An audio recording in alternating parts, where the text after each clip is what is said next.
جیسا مذکورہ آیات میں بیان کیا گیا، یعنی کہنے کا مقصد یہ ہے کہ اگر بندہ اللہ تبارک و تعالیٰ کی بارگاہ میں صدق دل سے توبہ کرتا ہے، استغفار پڑھتا ہے، اللہ تبارک و تعالیٰ کو راضی کرنے کی کوشش کرتا ہے، اللہ کی رضا کے لیے اگر صدق دل سے توبہ کرتا ہے، تو اگر گناہ اس کے کتنے ہی بڑے کیوں نہ ہو، گناہ اس کے کتنے ہی زیادہ کیوں نہ ہو، اگر وہ صدق دل سے رب کی بارگاہ میں توبہ کرتا ہے تو اللہ تبارک و تعالی اس کی توبہ کو قبول فرماتا ہے اور اس کے گناہ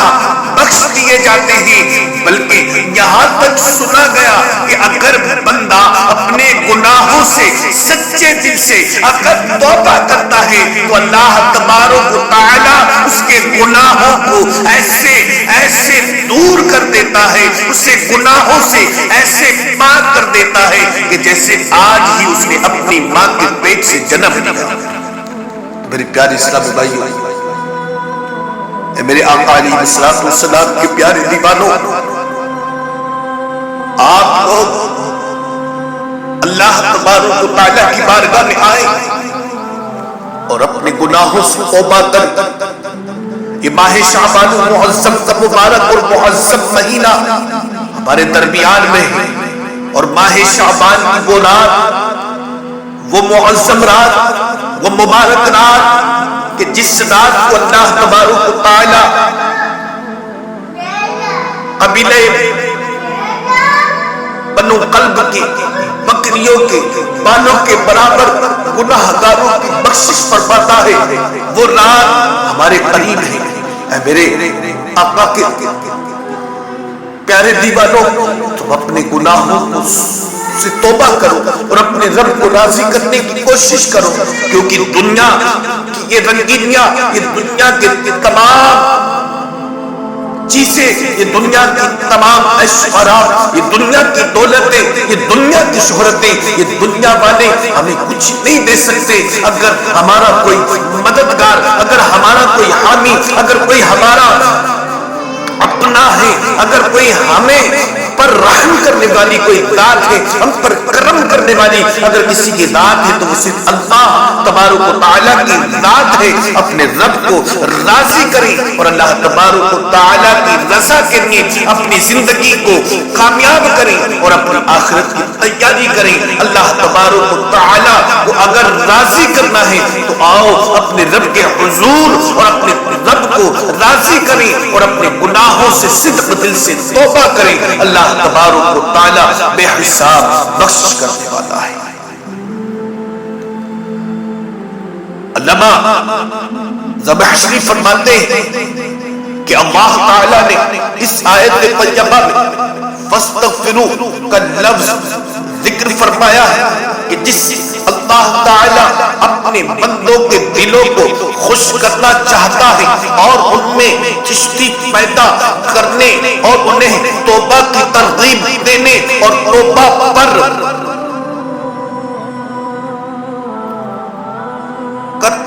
کا ارادہ فرماتا ہے اور انہیں اپنی رحمت سے مایوس ہونے سے روک رہا ہے، اور یہ ظاہر فرما رہا ہے کہ بندہ کے گناہ کتنے ہی عظیم اور کثیر کیوں نہ ہو، اللہ کی بخشش کے سامنے ان کی پانی کے اوپر پیدا ہونے والے ایک بلبلے کی بھی نہیں، کیونکہ اس کی رحمت اور بخشش اس سے کہیں وسیع اور عظیم ہے۔ جیسے کسی نے کہا ہے سیدنا حضرت علی کرم اللہ وجہ الکریم سے حضور صلی اللہ علیہ وسلم کا ایک ارشاد گرامی جو اس کی تاکید کرتا ہے۔ پہلے عرش کے اوپر یہ لکھ دیا گیا تھا کہ میں ہر اس آدمی کے گناہوں کی بہت ہی زیادہ بخشش فرمانے والا ہوں جو توبہ کرے اور ایمان لائے اور نیک عمل کرے۔ تو حضور صلی اللہ علیہ وسلم اپنی امت کی بخشش اور مغفرت کے لیے بہت ہی بیتاب اور پریشان رہتے تھے۔ اسی طرح ایک دفعہ آپ تشریف فرما تھے کہ حضرت جبریل آپ کی بارگاہ میں حاضر ہوئے اور عرض کی اے اللہ تعالیٰ کے پیارے محبوب صلی اللہ علیہ وسلم، اللہ تعالیٰ آپ کو سلام فرماتا ہے اور کہتا ہے کہ تیرے امتیوں سے جس نے مرنے سے 1 سال قبل توبہ کی تو میں اس کی توبہ کو قبول کر لوں گا۔ تو حضور صلی اللہ علیہ وسلم نے فرمایا اے جبریل، میری امت کے لیے 1 سال کا عرصہ بہت طویل ہے، کیونکہ ان پر غفلت طاری ہو جاتی ہے اور امید کے پورا ہونے میں لمبا عرصہ لگ جاتا ہے۔ تو جبریل امی دوبارہ اللہ کی بارگاہ میں حاضر ہوئے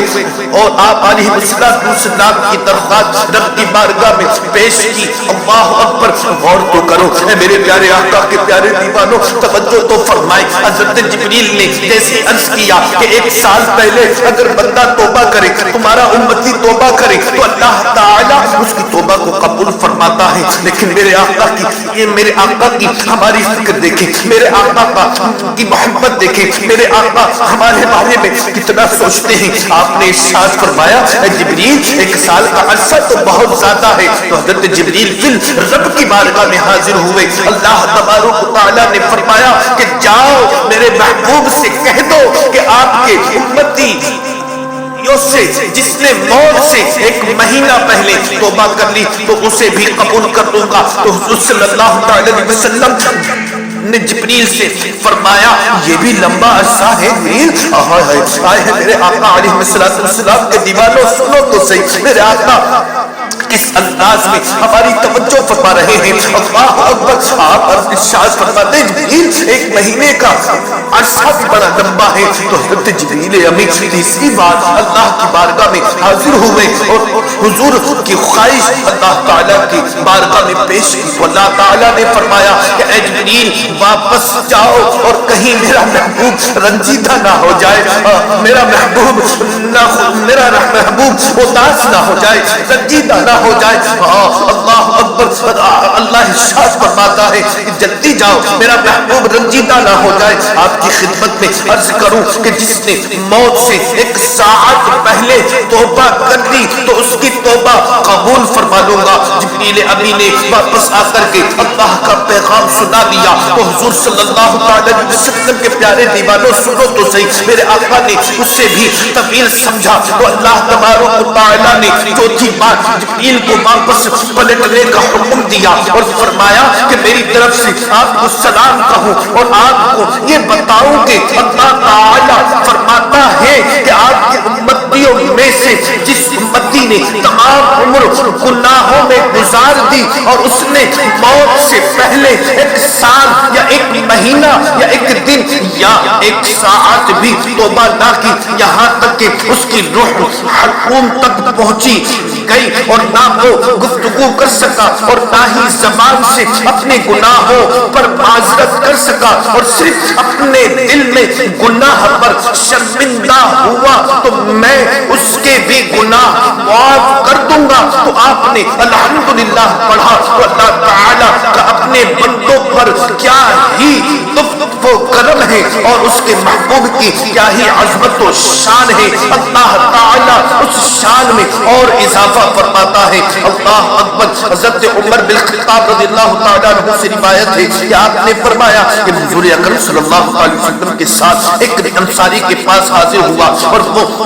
حالت نزول میں تھے تو حضور اکرم صلی اللہ علیہ وسلم نے اسے فرمایا کیا کہ اللہ تعالیٰ کی جناب میں توبہ کر۔ اس زبان نے حرکت نہ کی اور اس نے اپنے دونوں آنکھیں آسمان کی طرف اٹھا دی تو نبی کریم صلی اللہ علیہ وسلم مسکرائے۔ تو میں نے عرض کی کہ یا رسول اللہ صلی اللہ علیہ وسلم آپ نے تبسم کیوں فرمایا؟ تو آپ علیہ السلام نے فرمایا کہ یہ مریض اپنی زبان سے توبہ نہیں کر سکا اور اس نے آنکھوں کے ساتھ آسمان کی طرف اشارہ کیا ہے اور اپنے گناہ پر دلی طور پر شرمندہ ہوا ہے۔ تو اللہ تعالیٰ نے فرمایا اے میرے ملائکہ، میرا یہ بندہ زبان کے ساتھ توبہ کرنے سے عاجز ہے اور اپنے دل کے ساتھ شرمندہ ہے، میں اس کی توبہ اور دل ندامت کو ضائع نہیں کرتا، تم گواہ رہنا میں نے اس کے گناہ معاف فرما دیے ہیں۔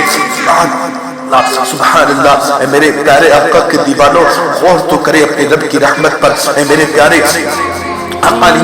السلام کے پیارے دیوانوں، آؤ اپنے رب کے حضور سے ماشاءاللہ ماہ شعبان کی وہ مبارک اور معظم رات ہمارے قریب ہے، آؤ اور اپنے رب کی بارگاہ میں صدق دل سے توبہ کرو اور اپنے رب کو راضی کرنے کی کوشش کرو۔ اللہ کی قسم تمہارا رب بڑا رحیم بڑا کریم ہے، وہ تمہارے اور ہمارے گناہوں کو معاف فرما دے گا۔ آئے اور اپنے رب کو راضی کرنے کی کوششیں کریں اور اپنے گناہوں سے صدق دل سے توبہ کریں۔ اللہ کی قسم اگر اس دنیا سے اس انداز میں جائیں کہ ہمارا رب ہم سے راضی ہو اور ہم دنیا سے رخصت ہو جائے تو اللہ اکبر، ہمارا رب ہم کو کل قیامت کے میدان میں راضی